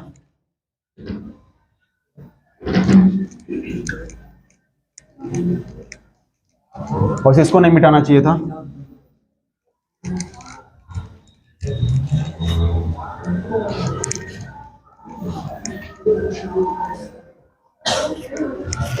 सवाल है आपका कि सर डिप्रिसिएशन घटाए या बढ़ाए तो जीडीपी पर क्या प्रभाव पड़ेगा। जो मैं आपको ऐसे अभी लिखवाया, एनडीपी बराबर जीडीपी माइनस डी, है ना। क्या मैं इसको ऐसे भी लिख सकता हूं, हाँ या ना बताइए। जीडीपी बराबर एनडीपी प्लस डी। मैथ तो पढ़ते होंगे आप लोग, क्या दोनों कैसे लिख, दोनों मतलब सही है, दोनों सही है ना। तब आप सोचकर बताइए, अगर इस डी को बढ़ाएंगे यानी आप अपना नुकसान बढ़ाएंगे तो आपकी जीडीपी अपने आप क्या होगी, कम हो जाएगी। जैसे आज आपने मान लिया क्या किया, आज आपको सुबह में पिताजी आपको दिए 500 रुपए, मैंने जी तो जीडीपी नहीं है लेकिन एग्जांपल ग्रुप में आपको बता रहा हूं मैं। मान लिया आपको सुबह में पिताजी लीजिए 500 रुपए और जा जी ले अपनी जिंदगी एक दिन भर के लिए। 500 रुपए में क्या जिएंगे, लेकिन फिर भी एक स्टूडेंट के लिए बहुत है 500 रुपया। तब का एक दिन का 500, वाह बहुत है। अब ध्यान समझिए, 500 रुपया इनको मिला, दिन भर की मानते हो क्या है, जीडीपी है। अब उसके 500 रुपए में 2 दिन मिलेगा जी, 2 दिन मिलेगा 500, खाली 2 दिन। अब दोनों दिन में अंतर समझना। एक दिन पिताजी दिए इनको 500 रुपए और बोले ठीक है जाओ 500 रुपए तुम्हारी इच्छा, जो मर्जी वो करो। इन्होंने क्या किया, इस 50 रुपए में 500 रुपए में 100 रुपए का ये खाए बर्गर चाउमीन वगैरह, ताम झाम। चाउमीन मत खाया करो, उसके जब बिरयानी खा लेना चलेगा, लेकिन चाउमीन बर्गर ना, खासकर बर्गर तो एकदम नहीं ना, डेंजरस थिंग। एक और चीज, हम लोग ना हर चीज का नक्शा ही बदल देते हैं। मोमो थाईलैंड का है, मोमो पहले बहुत लोग समझते हैं मोमो चाइना का है, नहीं, मोमो थाईलैंड का है। वह जनक कौन है, थाईलैंड है। अब ध्यान समझिए, तो हम लोग मोमो को क्या, मोमो को उबाल खाना चाहिए ना, तो हम लोग उसको भी फ्राइड मोमो बना दिए आजकल। अब मोमो का इसे अगर उबला हुआ खाते हैं तो ठीक है, वो जहां उसको उबाले वो क्या हो गया, जहर। फ्राइड मोमो जैसे उबला हुआ है उसको जैसे ही फ्राई किए हो गया खत्म। मोमो खाइए, बॉयल खाइए, उसको अलग से अब वही भोजपुरी में छनवा देंगे। ठीक, आते हम लोग 500 रुपया हुआ। अब देखिए 100 रुपए का इन्होंने क्या किया, बर्गर चाउमीन खाए। कॉपी किताब तो कम में खर्चा होगा, मान ले 50 रुपए कॉपी खरीद लीजिए। अच्छा आप लोग शर्ट खरीदने जाते हैं ना तो महंगा से महंगा खरीदते हैं, और किताब खरीदने जाते हैं तो सड़ा से सड़ा खरीदते हैं। बड़ा हाल खराब है। आते हैं, कुछ और खर्चा करेंगे। अच्छा कोल्ड ड्रिंक मान लीजिए 70 रुपए का, सीधे बड़का बोतल पी गए एक। अब देखिए ध्यान से, हुआ क्या, पहले दिन की बात है, ये कितना रुपए खर्च हुआ, 100, 50, 150 और ये 70, कितना हो गया 220। फाइनल कितना आया, 280। यानी डिप्रिसिएशन, अच्छा पेट्रोल भी इसी में इंक्लूड है, अच्छा हम बाइक से भी थे ना एक। अब मान लीजिए ये डिप्रिसिएशन कितना था, ये 220 था कि नहीं, समझिए ध्यान से, अच्छे समझना है, कोई हड़बड़ाना नहीं है। 500 रुपए फिर अगले दिन मिला, और उसमें इन्होंने क्या किया कि 150 रुपए का साथ में कुछ वो भी खा गया, इस बार बर्गर खा लिया, अरे बर्गर कह रहे हैं, बिरयानी खा लिए 150 रुपए का। कौन सा बिरयानी, मशरूम की, पनीर की, लेग पीस वाला, पनीर वाला, ठीक। पनीर मान लीजिए पनीर बिरयानी खाए, कितने का, 150 का, साथ में वही 50 रुपए का कलम कापी किताब खरीद लिए, 70 रुपए का फिर अभी कोल्ड ड्रिंक पी लिए। आज कितना खर्चा बढ़ गया, 150 प्लस ये 50, 200, 200 ये 270। अब 270 को अगर 5 में घटाएंगे कितना हो गया, 230 हो गया। तो डिप्रिसिएशन पहले 220 था, इस बार डिप्रिसिएशन 270 हुआ, तो डिप्रिसिएशन के बढ़ने से आपकी जीडीपी या फाइनल क्या हो गया, कम हुआ कि नहीं हुआ। तो शुद्ध इनकम पर आपका क्या हो जाएगा, कम हो जाएगा। बात समझ में आ रही है, समझ में आ गया ना एग्जाम्पल। अब आते हैं हम लोग अगले टॉपिक पर। उम्मीद करता हूं आपको जीडीपी जी अगर एनडीपी समझ में आ गया होगा। अब थोड़ा सा क्रिटिकल होगा, बहुत क्रिटिकल, ऐसा नहीं कि सर लग रहा है कि अंतरिक्ष में जाना है क्या, ऐसा नहीं है, बहुत थोड़ा सा क्रिटिकल बढ़ेगा। अगला हम लोगों का टॉपिक है जीएनपी। जीएनपी इसे कहते हैं ग्रॉस नेशनल प्रोडक्ट। हिंदी में क्या कहेंगे इसको, सकल राष्ट्रीय उत्पाद, लिखते रहिए साथ साथ, सकल राष्ट्रीय उत्पाद। एनडीपी पढ़ने के बाद, अरे एनएनपी पढ़ने के बाद 5 मिनट का गैप लिया जाएगा, थक गए बेचारे मासूम। मजा आ रहा है। ठीक, जीएनपी यहां तक समझते हैं, ग्रॉस नेशनल प्रोडक्ट या जीएनपी हिंदी में से कहते हैं सकल राष्ट्रीय उत्पाद। वहां पे क्या था बीच में, घर थी, यहाँ पर घर है, यहाँ पे सिर्फ राष्ट्रीयता यानी नेशनली बात है, नेशनल की बात है यानी सिर्फ नागरिकता की बात है। यहाँ पे घर की बात है, घर मतलब घरेलू की बात है नहीं है। मैं समझाऊंगा, अभी घरेलू बीच में छोड़ा हूं शुरू में ना, मैं नहीं बोला कि सर अभी सीमा की बात करूंगा, माने बाउंड्री की बात करूंगा।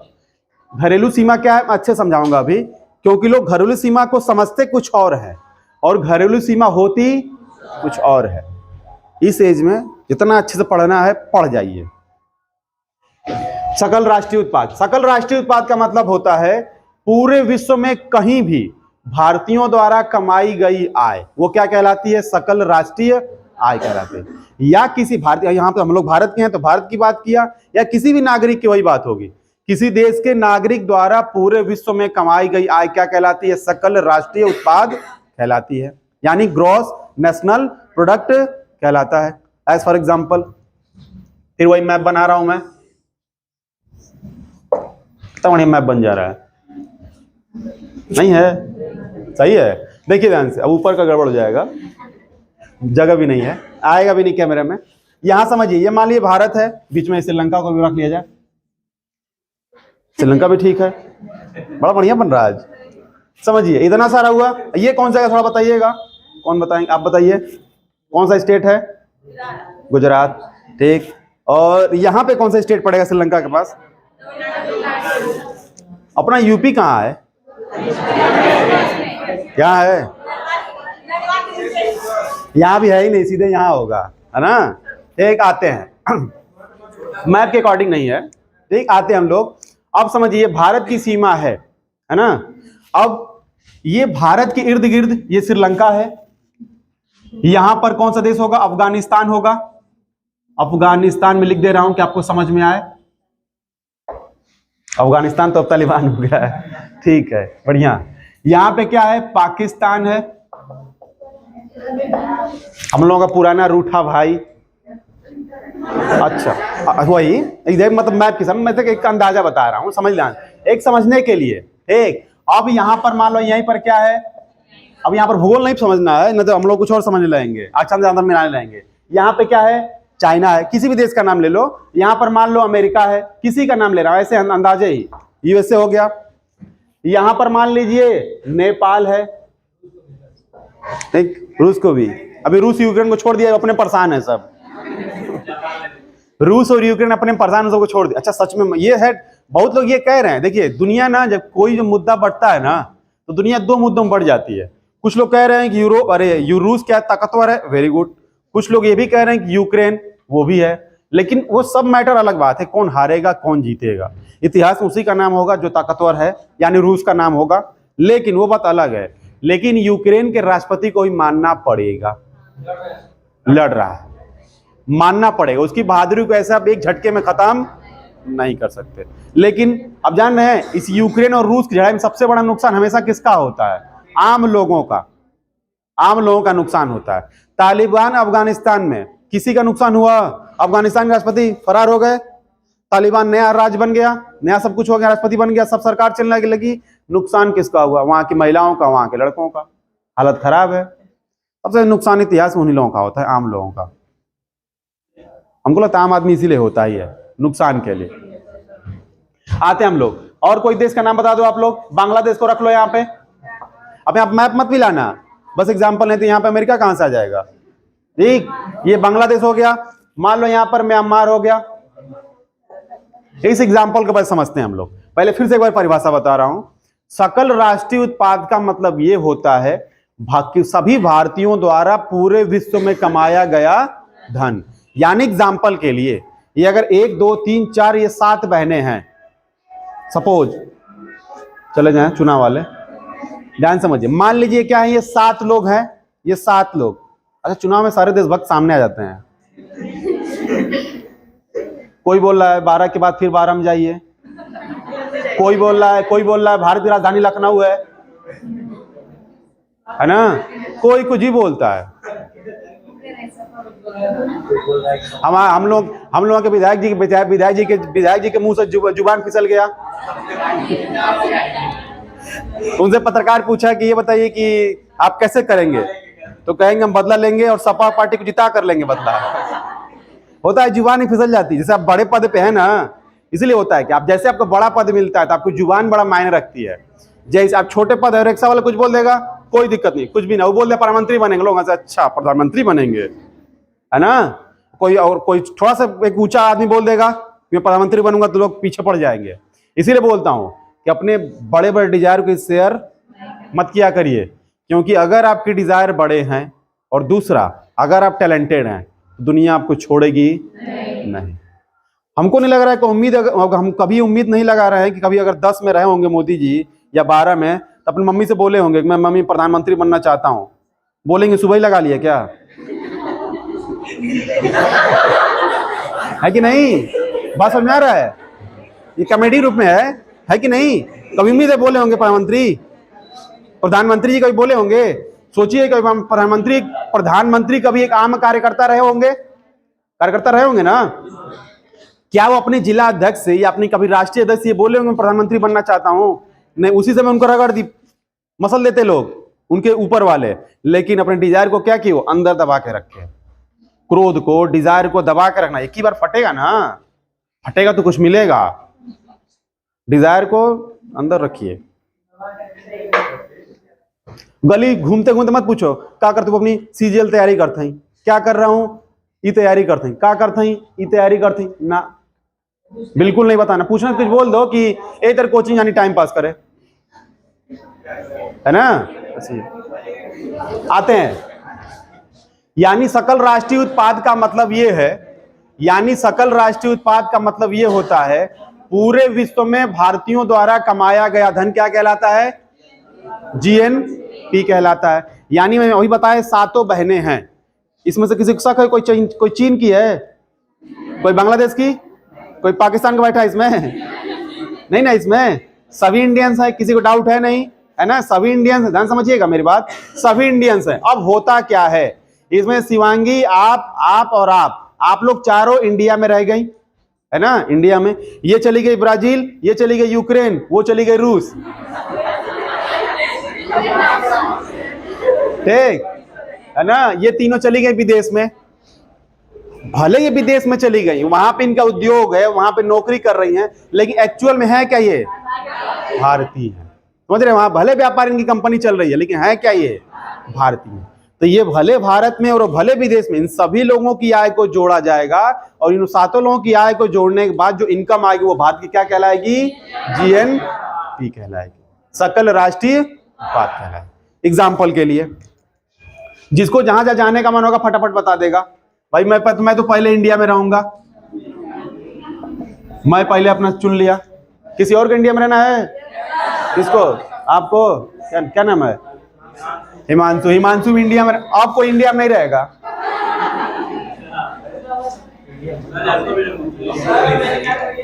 विदेश से पैसा लेकर आइए, खाली यहीं से पैसा लेंगे।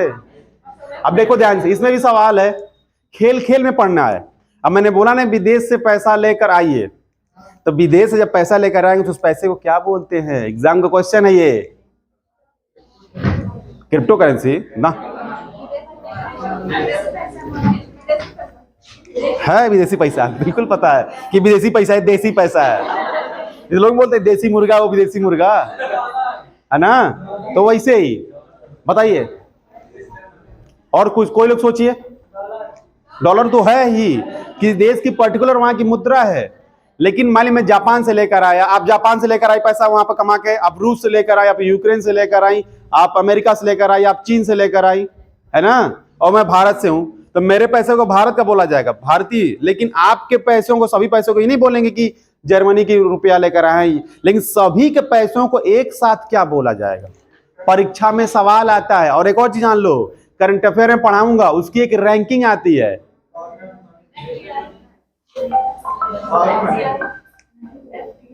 एफडीआई तो है ही, एफडीआई कंपनियां लगाती हैं। आप भारतीय हैं, आप भारतीय हैं।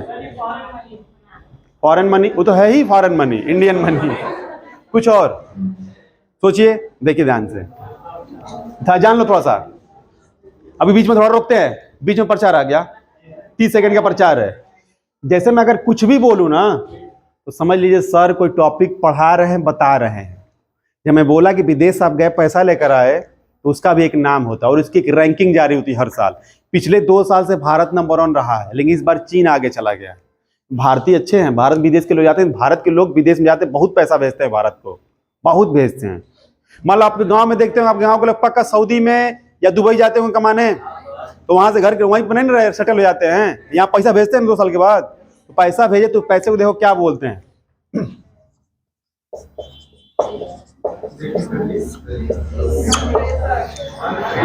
क्या बोलते हैं उसको, धन प्रेषण बोलते हैं। लिख लो कहीं, इंग्लिश का नहीं पता मुझे, वो है लेकिन इसको लिखो धन प्रेषण। धन प्रेषण उसको बोलते हैं और इसका ना रैंकिंग जारी होता है, किस साल किस देश के पैसे, किस देश में धन प्रेषण सबसे ज्यादा है। भारत के लोग अक्सर आते हैं नंबर 1। कौन सा? अच्छा, समझ में आ गया। करंट अफेयर जो नया रिपोर्ट आएगा तो मैं आपको पढ़ाऊंगा करंट अफेयर क्लास में। इतना जान गए, ये जान लो आप लोग। गांव पे कोई भी हर जगह पढ़ते रहो, चलते चलते पढ़ते रहिए। जैसे आपको आप गए स्टेट बैंक ऑफ इंडिया, पापा के साथ गए स्टेट बैंक ऑफ इंडिया में, पापा से बोले पापा 2 मिनट रुकने का, कहिए क्यों पागल हो गए क्या, मेरी लड़की चाहे लड़का कहाँ रुक रहा है, रुके पापा मुझे बोर्ड पढ़ने दीजिए। तो बोर्ड पे लिखा होगा स्टेट बैंक ऑफ इंडिया, नीचे उसका टैग लाइन लिखा होगा। क्या लिखा रहेगा? Tag line. तो टैग लाइन आपका परीक्षा का प्रश्न है। जैसे एक एग्जाम में बार एक टैग लाइन है बैंक का, हमेशा एग्जाम में पूछता है कि चलती का नाम जिंदगी, समझ रहे हैं, पेपर का प्रश्न आया हुआ है कई बार, चलती का नाम जिंदगी। जैसे आपने प्रचार देखा, जैसे आप प्रचार देखते हैं टीवी पर प्रचार आया, किसका प्रचार है देखते हो, शुरू में आता था एक अक्षय कुमार का एक प्रचार आता था। एक आदमी गाड़ी जाता था, मोबाइल बात करते हुए, जहाँ कुछ भी, अक्षय कुमार रुकता था और कहता था सड़क तुम्हारे बाप का है, बोलता था कि नहीं बोलता था। तो इसे पता चला सड़क परिवहन का ब्रांड एम्बेसडर कौन है? अक्षय कुमार है। समझ में आया? चलते चलते आपका करंट अफेयर और आपका मिसलेनियस अच्छा खासा तैयार हो जाएगा। हमारी बात ये है। आते हैं हम लोग ब्रांड एम्बेसडर, रटने की जरूरत ही नहीं। ब्रांड एम्बेसडर आप चलते चलते पढ़ेंगे, समझते समझते पढ़ेंगे। जैसे पोलियो ड्रॉप का देखते हैं, जब से बना है पोलियो का, क्या है, 2 बूंद जिंदगी के, कौन? अमिताभ बच्चन। उसको रटने की जरूरत है नहीं, चलते चलते पढ़िए। आते हम लोग अब यहां पर समझिए, हिमांशु और आशीष कहां पर है? इंडिया में रह गए। अब आप में से कौन जाएगा म्यांमार? जल्दी नाम बोलना, वीडियो भी बन रहा है ना, जल्दी नाम बोलो। म्यांमार में कौन? मधुवेश, नाम भी बड़ा अच्छा है, मधुवेश। मधुवेश का मतलब क्या होता है जी? बता, अपने नाम का मतलब ही नहीं पता। पापा से जाके पूछना आज मम्मी से, कौन? अच्छा, अफसोस। बताओ, दादी की मौत हंस रहे हैं सब, समझ ध्यान से। अच्छा ठीक है, अब आप ध्यान समझिए। दादी जब गुजर गई तो दादी से फोन करना, साथ सपने में जाना, दादी से दादी दादी मैं आप संपर्क करना चाहता हूँ, तो बताएंगी, टेलीपैथी द्वारा बताएंगे, मैं इसलिए तुम्हारा नाम रखी थी। जब हम बचपन में थे ना हम लोग क्लास में एक लड़की थी, उसका नाम था विंध्यवासिनी सिंह। विंध्यवासिनी सिंह। वो बाद में अपना नाम चेंज कराई बड़े होने पे, जब 10 का फॉर्म नाम भर बदला, उसने नाम लिखवाया रोली सिंह। कहां कहां लिखेगी? विंध्यवासिनी सिंह। विंध्या हिंदी में तो चल भी जाएगा, फॉर्म तो भराता रह जाएगा, है कि नहीं? पता जो एमआर जो सीट आती है वो भी कम पड़ जाए। आते हम लोग, तो देखिए क्या नाम बोले? मधुवेश, लिख दे रहा हूं, मधुवेश। ठीक। बांग्लादेश कौन जाएगा? अजीत। अच्छा, सचिन जाएंगे। नेपाल कौन जाएगा? नेपाल। अरे नेपाल बहुत कम में घूम सकते हैं, नेपाल चांदनी जाएंगी।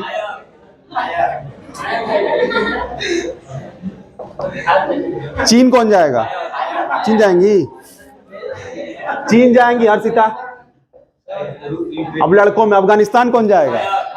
फायर।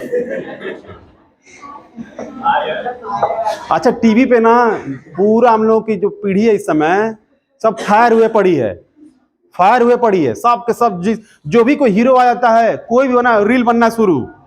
पता चला हम लोग तो ऐसे पगला गए सब लड़के ना, हर जगह रील बन रहा है, जहां देखो वहां पर रील बना रहे हैं सब। हाईवे चल रहा है, हाईवे पे सेल्फी विद कुत्ता, हाँ रील बन रहा है तब का अजब तरीके से। आज देखे नया प्रचार, नया ऐड आ रहा है इसका, ये जो बता रहे हैं आप लोग, ये क्या नहीं आज के फिल्म में निकला है कि नाम से क्या है, पुष्पा से फ्लावर समझा है क्या, फायर है ना। वो देख रहे हो एक लड़का है ना, एक लड़का, एक दो लड़के जाते हैं, एक लड़का जाता है पैंट पहना होता है, दो लड़के उसका पैंट खींच देते हैं, ठीक है, तो उस पर से वो कहता है कि पुष्पा झुकेगा नहीं, पैंट उठाए नहीं उठेगा। एक और प्रचार आया है, एक और प्रचार आया है, देखते हो। मेरे पर भी कोई लड़का भेजा था, एक भिखारी आता है, जवान लड़का, कहता है दुकानदार, कपड़े की दुकान जाता है, कहता है कि पैसा दीजिए, तो दुकानदार पैसा फेंक देता है, तो चुंबक से उठाता है, इसे रस्सी लिया चुंबक उठाता है, कहता है झुकेगा नहीं। अच्छा ये बताओ, जब झुकेगा नहीं तो पढ़ेगा कैसे? तब तो ऐसे पढ़ो, झुकेगा नहीं। ठीक, चलो आते हैं। अच्छा लोग ये कॉपी किए कि हीरो ये बोला, लेकिन हीरो बनने के लिए कितना मेहनत किया होगा, वो कोई कॉपी नहीं किया। कोई किया? नहीं किया। यही है दुनिया। आते हम लोग। अफगानिस्तान कौन जाएगा? फायर, फायर नाम रख लियो क्या जी? पाकिस्तान कौन जाएगा? शिवानंद। अमेरिका कौन जाएगा? आप जाएंगे, क्या नाम है? संध्या जाएंगी यूएस से। इतना सारा देश हुआ, समझाने के लिए है, ठीक, समझाने के लिए था। इतना सारा देश है ये, और आज अगर समझ गए ना हंसी में, तो मैं गारंटी बता रहा हूँ जिंदगी में दोबारा कभी पढ़ने की जरूरत नहीं पड़ेगी।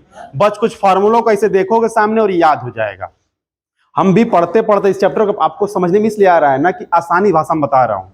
हम भी जब पढ़े थे अपने टीचर से, मैं सर पढ़ते पढ़ते मेरा सर दो हो जा रहा था, दो।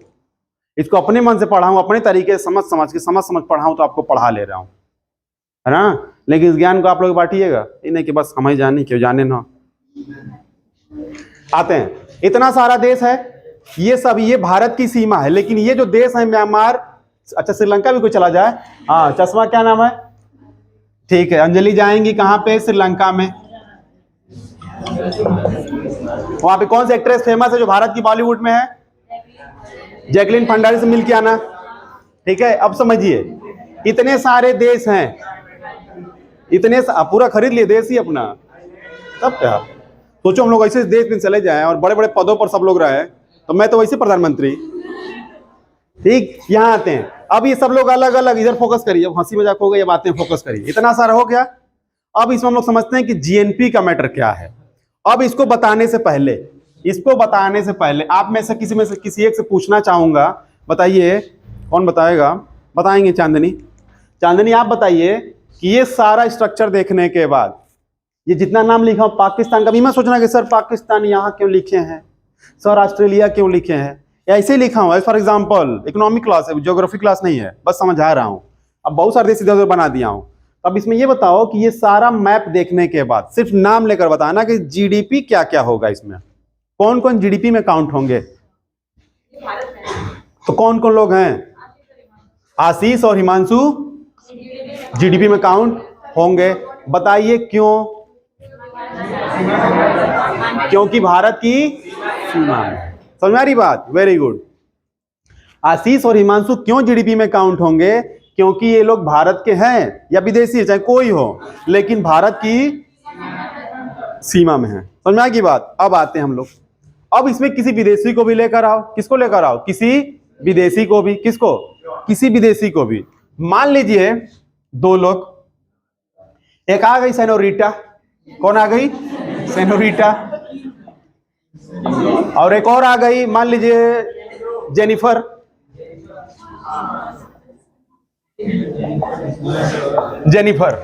दोनों लोग आए, दो लोग हैं, एक है सेनोरिटा और एक जेनिफर।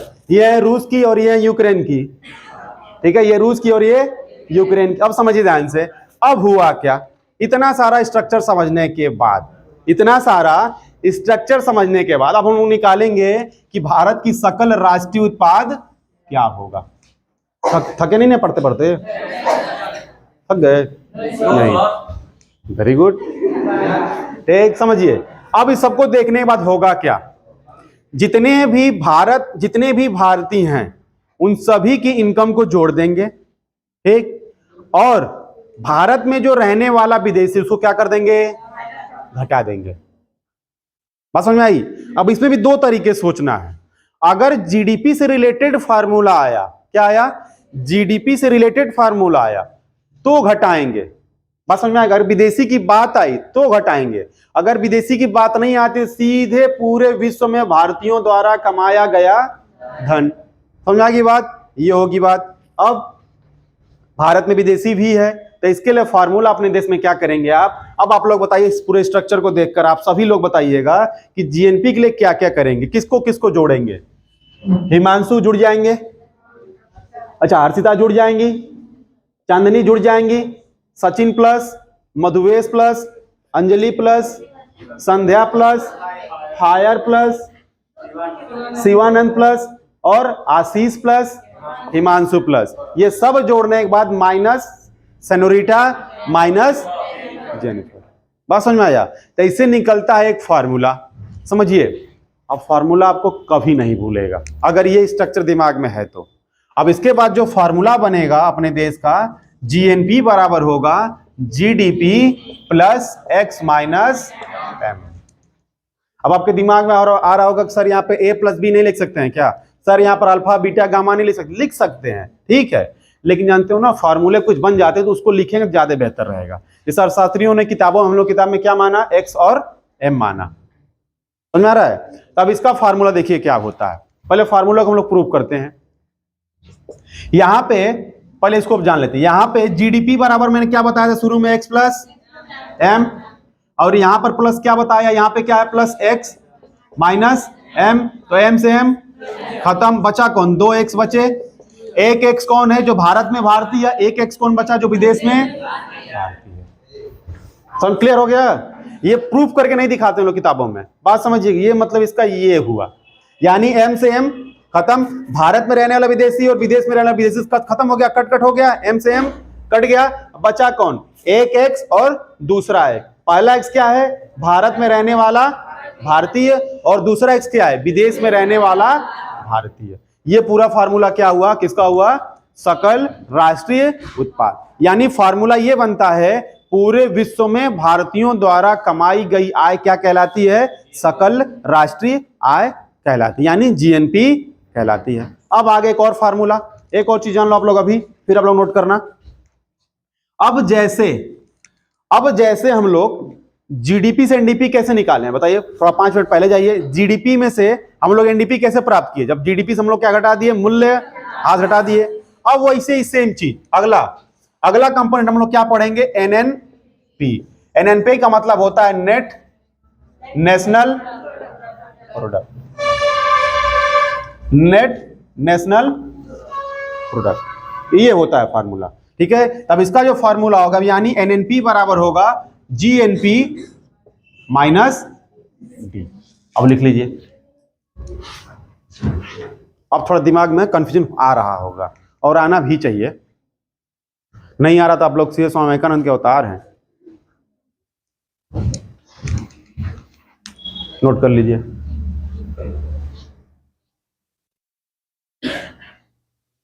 हो गया, चलते हैं यहां तक। अब कुछ सवाल पूछता हूं मैं, चेक किया जाए, बस आ गया कि बस झूठा कि यस सर कर रहे हैं।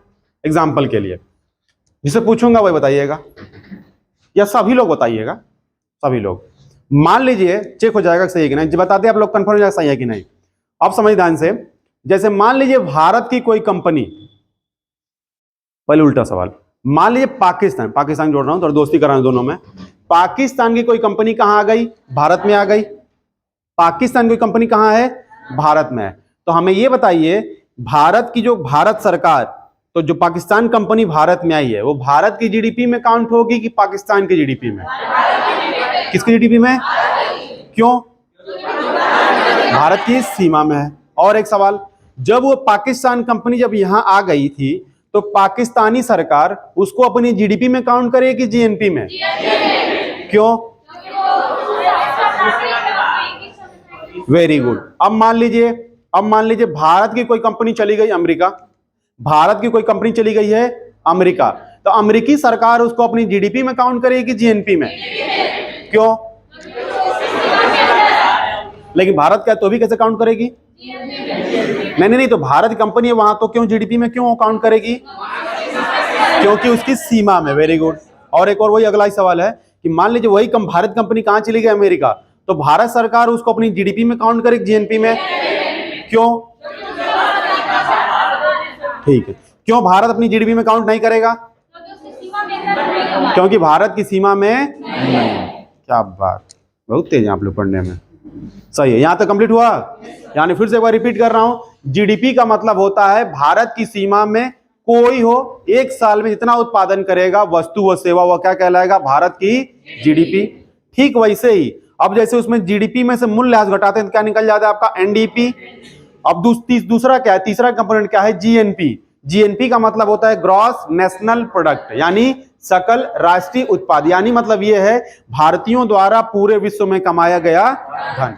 इसका कोड याद कर लेना आप लोग, परीक्षा में कहीं भी याद, कोड मत भूलिएगा।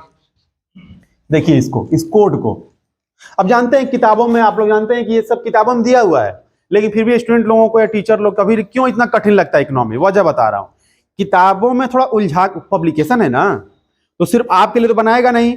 उसकी ये किताब 8 वाला भी लड़का पढ़ेगा और नेट तक का पढ़ाई करने वाला लड़का पढ़ेगा, तो सबके लिए बनाना है उसमें, है ना?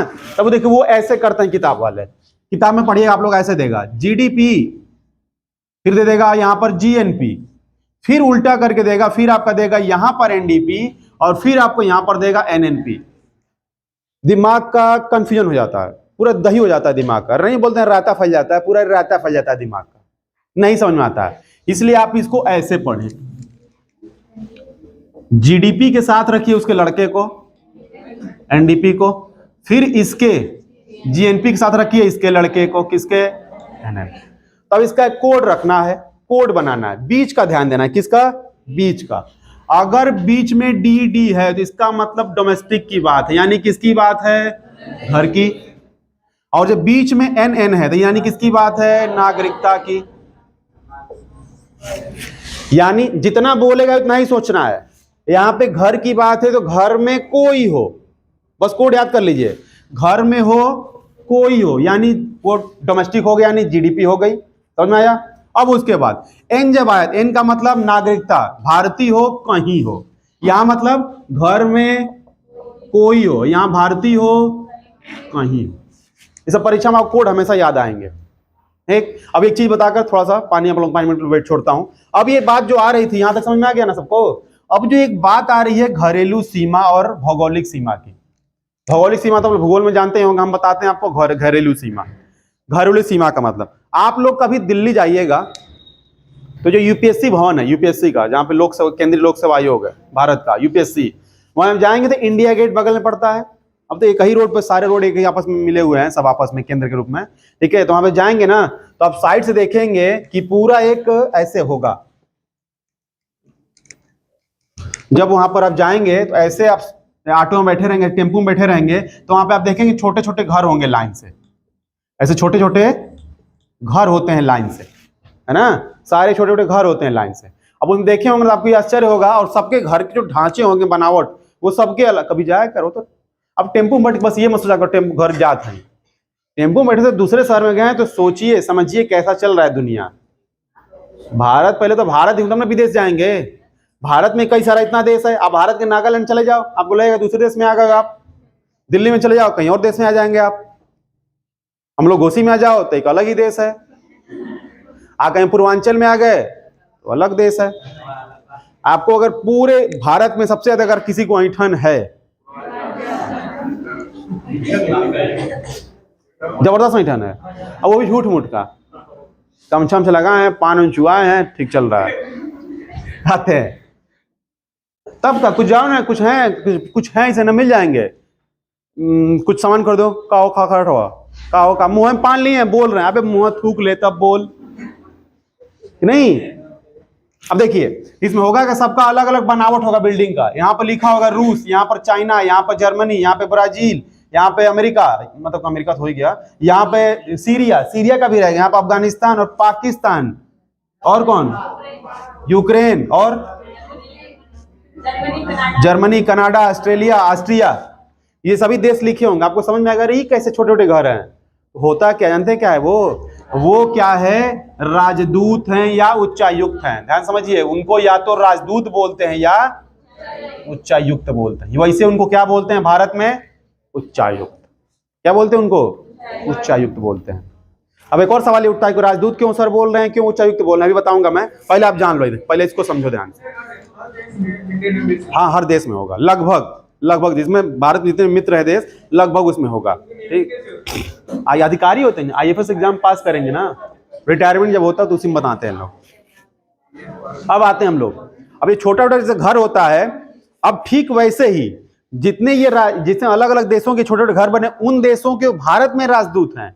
वैसे ही भारत के जितने आपको नाम बताया ना, पाकिस्तान, चाइना, ये नेपाल, ये बांग्लादेश, श्रीलंका, ये म्यांमार, सब बताया हूं ना, वैसे ही भारत के भी लोग अधिकारी वहां पर रहते हैं और वो क्या कहलाते हैं, राजदूत या उच्चायुक्त। तो जो उनकी जो बिल्डिंग होती है उतने एरिया की, और जो उतने बिल्डिंग का जो खर्चा जितना सब कुछ होता है, वो भी क्या कहलाता है, भारत की सीमा कहलाता है। क्या कहलाता है, सीमा कहलाता है।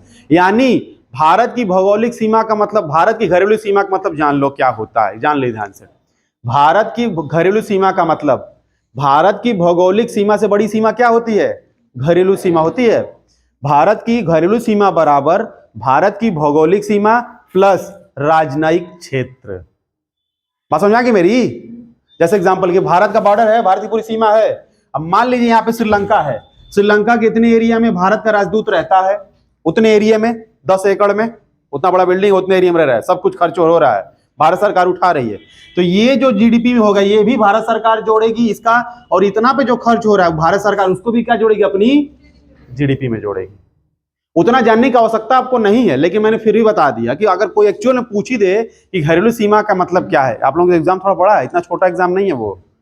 घरेलू सीमा का मतलब क्या होता है, भौगोलिक सीमा प्लस राजनयिक क्षेत्र। तो राजदूत उच्चायुक्त जो होते हैं वो भी क्या होते हैं, भारत की सीमा में आते हैं। समझ में आ रहा है ये। हाँ भाई, अब ये जो खर्च होगा ना, हाँ इसमें भारत खर्च देगा। अब इसका जो इन लोगों का जो है ना, इन लोगों का घर का खर्च ये भारत सरकार नहीं देगी, वो लोग देंगे। अमेरिका वाला अमेरिका को देगा, जर्मनी वाला जर्मनी देगा, चीन वाला चीन को देगा। भौगोलिक सीमा तो पूरा ये है। अब एक और चीज,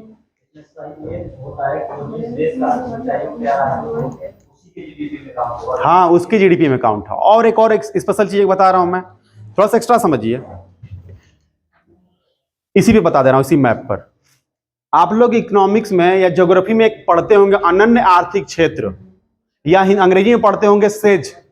सेज मतलब पढ़ते होंगे स्पेशल इकोनॉमिक जोन, पढ़ते हैं, आता हूं थोड़ा बता रहा हूं मैं, वो भी जान लो आप लोग। अब जब पढ़ ही रहे हैं आप लोग तो अच्छे से जान लीजिए। हमें थोड़ा चलेगा अलग विषय में, लेकिन कोई बात नहीं, समझा जाएगा। ये भारत की बाउंड्री है, कहिए हाँ, कहेंगे ही, चीन का थोड़े है, भारत की है बाउंड्री। अब इस भारत की बाउंड्री में तो क्या सर, ये जो सारा जलीय क्षेत्र है, ये भारत का जो समुद्री एरिया है, ये पूरा समुद्र सटा हुआ, ठीक, तो सर ये किसका है, सवाल उठेगा कि नहीं, बिल्कुल झगड़े की बात है। अगर ऐसा हो तब तो रूस वाले, अमेरिका वाले, सीरिया वाले, सभी देशों के जाके जितने भी आसपास के समुद्र के इलाके होंगे तब तो सब पर कब्जा कर लेंगे, नहीं कर लेंगे। तो इसके लिए संधि हुई, ईयर मुझे याद नहीं आ रहा है, इसको लेकर एक संधि हुई, उस संधि का नाम था सेज। सेज मतलब जान लो आप लोग, सेज का मतलब होता है स्पेशल इकोनॉमिक जोन। इसको आप लोग फुल फॉर्म लिख लेना, स्पेशल इकोनॉमिक जोन। हिंदी में इसे कहते हैं विशेष आर्थिक क्षेत्र या अनन्य आर्थिक क्षेत्र। हो गया, अब आगे समझो आप लोग। तो हुआ कि इसमें यह संधि की गई कि किसी भी देश का जो तटीय एरिया होगा, समुद्र के पास वाला है ना, वो उस देश का होगा कितना, 200 नॉटिकल में। कितना मील, आप लोग सर्च करना, घर पे जाके देखना, 1 नॉटिकल मील में कितना किलोमीटर होता है, पहले मैं बता रहा हूं आपको। यानी भारत के आसपास का जितना ये समुद्री एरिया है, अभी ज्ञान पूरा नहीं है, अभी अधूरा है, अभी पूरा आधा बता रहा हूं, स्टेप बाय स्टेप समझा रहा हूं कि आपको समझ में आए।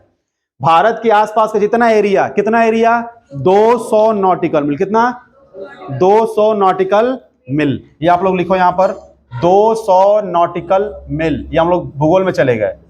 200 नॉटिकल मील एरिया किसका होगा, भारत का होगा।